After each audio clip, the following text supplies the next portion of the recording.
J'ai souvent entendu la phrase suivante: «Ah mais moi, de toute façon je suis pas créatif».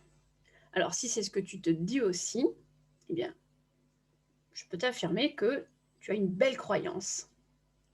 Parce qu'à partir du moment où tu possèdes un cerveau qui fonctionne, même à bas régime, alors tu es capable de créativité. Je tiens toutefois à faire, la distinction entre la créativité et les talents artistiques. Ce n'est pas parce que tu ne sais pas peindre ou dessiner que tu n'es pas créatif. Créatif, ça veut dire qui est capable d'inventer, d'imaginer, de réaliser quelque chose de nouveau ou d'original.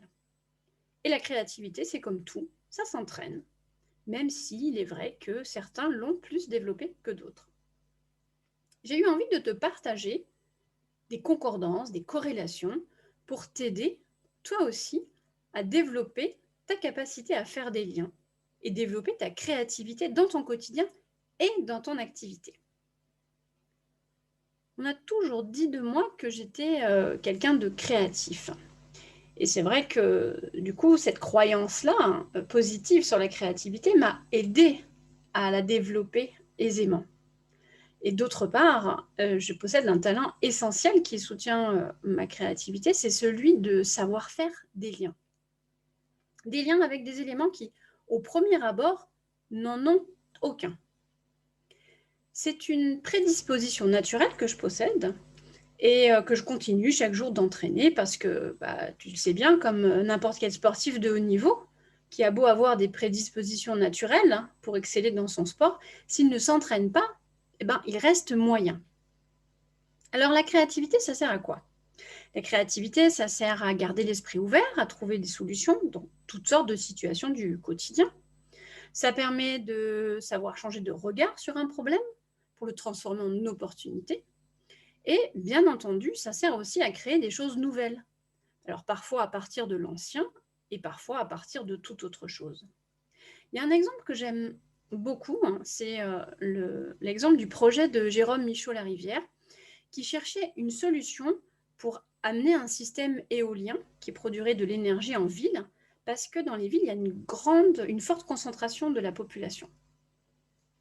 Et la solution pour concrétiser cette idée, hein, elle lui est venue tout simplement un jour d'été, quand il se promenait dans les allées du jardin de Luxembourg à Paris.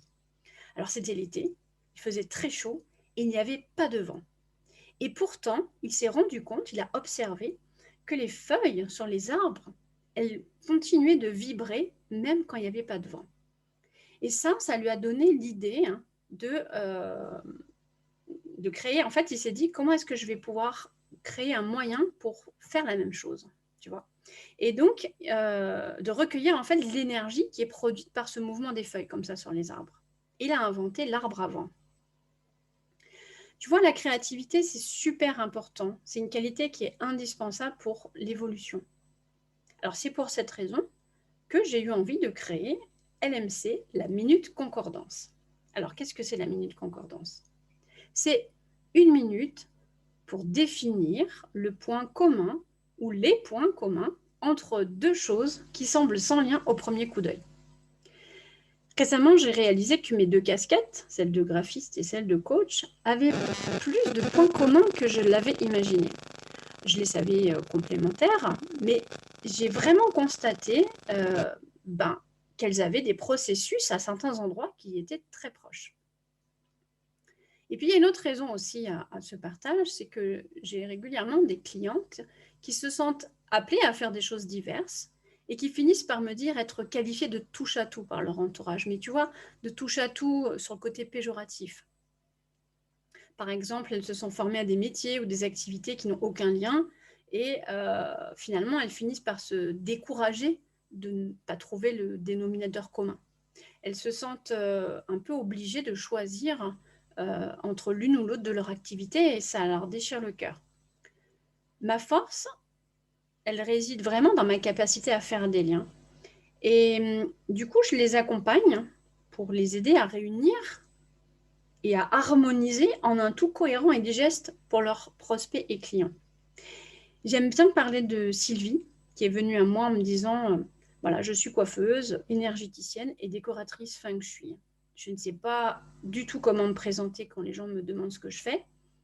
Et là, j'ai vraiment le sentiment que je vais devoir sacrifier l'une ou l'autre de mes activités parce que les gens, ils ne percutent pas, quoi, en fait. Ils ne comprennent pas. Alors, j'ai accompagné Sylvie à trouver le dénominateur commun qui lui permet aujourd'hui de réunir ces 3 casquettes en toute harmonie et ça pose de problème à personne. Voilà l'exercice auquel j'ai envie de me livrer pour le fun, mais aussi pour te proposer un contenu un peu différent, peut-être, de ce que tu as l'habitude d'entendre. Et comme je te l'ai dit au début, je vais commencer dans cette minute concordance par faire des liens que j'ai établis entre mes 2 activités. Peut-être que plus tard, je te proposerai des concordances sur d'autres sujets. Et ce qui serait sympa, c'est que tu m'aides, en fait, en participant. Donc, s'il y a des sujets qui te viennent en tête, que tu aimerais me partager en commentaire, je pourrai travailler dessus et ce sera un challenge rigolo pour moi à relever que de faire des concordances sur des sujets qu'on me propose.